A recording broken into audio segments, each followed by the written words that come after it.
Vamos, Argentina! Did you watch the World Cup? Were you one of the 5.4 billion viewers who watched the World Cup this year? I gotta say, this has gotta be one of the most hyped up World Cups ever, especially the final. But did it ever occur to you that what happens on the pitch is actually relatable to real life?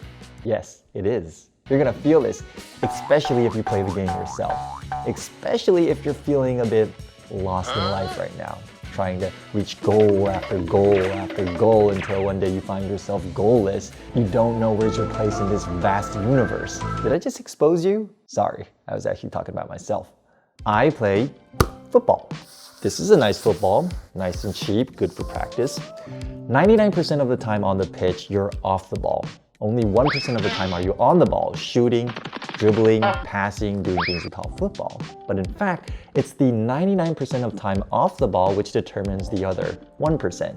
In fact, it's your movements off the ball that determine whether you get the ball at all in the first place. In football, you have to move. In football, position is vital. If you're not constantly on your toes, then you're constantly out of position. In football, you need to create position. It's always pass and run, pass and run, pass and run. And once you make the pass, you immediately run into space, creating opportunity for your team and yourself. However, in reality, as you might have seen in the World Cup already, players gas out, legs get tired, minds lose focus. When players start slacking off on their off-the-ball movements, they start becoming like a ghost on the pitch. No runs, no creating spaces, no receiving the ball, no opportunities. In a nutshell, for football, you have to move. In life as well, you have to keep moving. You don't sit and wait for the ball to find you. You have to run into space. You raise your hand. You shout for the ball. You create opportunity. Same thing, when you're constantly on the move in life, when you're constantly creating the proper conditions, then opportunities will make their way to you. But once again, in reality, sometimes you might find yourself falling short. Sometimes you're set back, you're feeling out of breath, you're feeling helpless.